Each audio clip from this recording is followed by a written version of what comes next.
So friends, we now have another special counsel appointed to investigate the crimes of Donald Trump. What does it mean, and where do we go from here? Let's talk about it, because justice matters.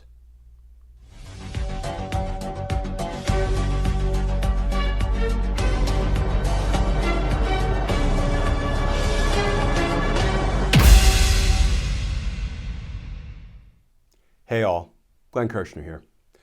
So Attorney General Merrick Garland just announced the appointment of a special counsel to conduct the criminal investigation and prosecution, if any, of Donald Trump. Garland appointed a prosecutor by the name of Jack Smith. Now there will be plenty of time to talk about who Jack Smith is and what we might expect from him as special counsel. But today, I just want to talk about what it might mean that we now have yet another special counsel investigating the crimes of Donald Trump. Here's today's reporting. From the New York Times, Garland names special counsel in Trump cases. Jack Smith will handle January 6th and Mar-a-Lago inquiries. The appointment of a special counsel is a way for the Justice Department to insulate its inquiries against Donald Trump from political considerations. Attorney General Merrick Garland said he was confident that the move would not slow down the investigations. This statement from Attorney General Garland, based on recent developments, including the former president's announcement that he is a candidate for president in the next election, and the sitting president's stated intention to be a candidate as well, I have concluded that it is in the public interest to appoint a special counsel, Garland said at the Justice Department. And this statement from the newly appointed special counsel, Jack Smith. I intend to conduct the assigned investigations and any prosecutions that may result from them independently and in the best traditions of the Department of Justice, Mr. Smith said in a statement. He vowed that the investigations would move forward expeditiously to whatever outcome the facts and the law dictate. Okay, friends, let's tackle some of this. Attorney General Merrick Garland said, "This will not slow down the investigation." Can the investigation go any slower? If it did, it would be moving in reverse, right? You can't go any slower than 0.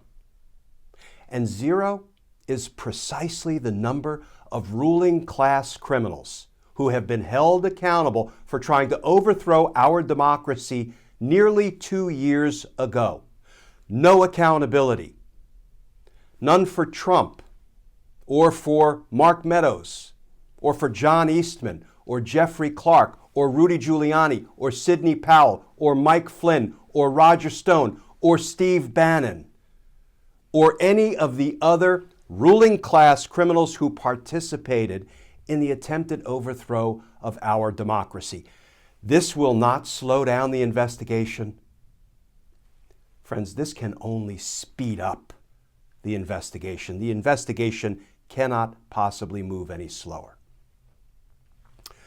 Attorney General Garland also said this will help preserve and promote the integrity of the investigation. It will insulate it from political considerations. Okay, let's talk about that. You want any consequential criminal investigation, particularly of a former president, to be insulated from political considerations, right? You don't want politics to factor in to whether to criminally charge or not criminally charge a high government official. And when Merrick Garland says, look, there was at least the potential for conflict, an appearance of conflict. Why? So the fact of the matter is, Merrick Garland works for Joe Biden. Joe Biden is his boss. And the Attorney General is sort of duty-bound to promote and act in accordance with the priorities and the mission of the president. Yes, the Attorney General should make prosecutorial decisions completely independent of the president and the White House. But let's face it, Joe Biden can fire Merrick Garland at any moment. So when Merrick Garland says, look, I work for Joe Biden. Joe Biden has announced he's going to run for president again in 2024. Not so sure he is, but he's announced it. And now Donald Trump has announced he wants to be Joe Biden's opponent in the 2024 election. So if I, as Joe Biden's Attorney General, am now perceived as going after, criminally investigating, and perhaps indicting and prosecuting Joe Biden's political opponent in an upcoming presidential election, that at least gives the perception of some kind of conflict, right? Some kind of bias, some kind of impropriety. And I actually think that's a legitimate observation and concern. Why? Think about Clarence Thomas, Supreme Court Justice, who doesn't care about the actual conflict he has. And he decides to sit and preside over a case in which his wife has an interest. Look at how that has damaged the integrity of the Supreme Court, the credibility, the legitimacy of the Supreme Court in the eyes of the American people and, frankly, the world. Merrick Garland wants to avoid that, and I actually believe that's a legitimate concern, and that is a factor weighing in favor of the appointment of a special counsel. And you know, friends, one more thing on this conflict issue. There are certainly some people who will say appointing a special counsel is not going to convince a single Trump supporter that now it will be a full, fair, independent investigation. No, it's not likely to persuade any of the Trump supporters. But we don't make these decisions based on how Donald Trump's supporters will or will not react, what they will or will not believe about what DOJ is doing. We make these decisions to try to avoid even the appearance of conflict, to enhance the legitimacy and the credibility of the investigation and of the Department of Justice. So on the conflict front, this was arguably a good decision. Let me talk about another encouraging data point, because goodness knows we need some encouragement right about now. If Merrick Garland had decided that Donald Trump should not be charged, should not be indicted, should not be prosecuted, Merrick Garland could very easily have just announced that, and there would be no conflict. But he didn't do that. Instead, he said an investigation and prosecution of Donald Trump could present the appearance of conflict. So he appointed a special counsel. That is at least one data point that moves us in the direction of a Donald Trump indictment. It doesn't guarantee it, but what would have been far worse is if Merrick Garland had decided Donald Trump shouldn't be charged, shouldn't be prosecuted, because then there would be no need for a special counsel. Friends, I think I'm going to end it there, because I'm going to be honest with you.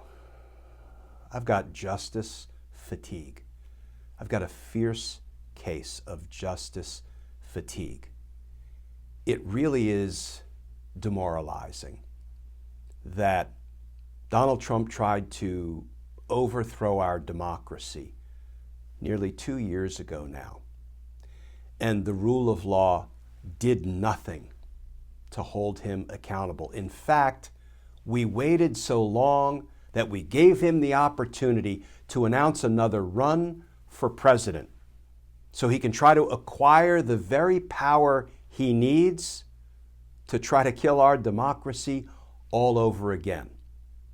That is a significant failure of the rule of law and the people who are duty-bound to administer it, to apply the laws fully and faithfully.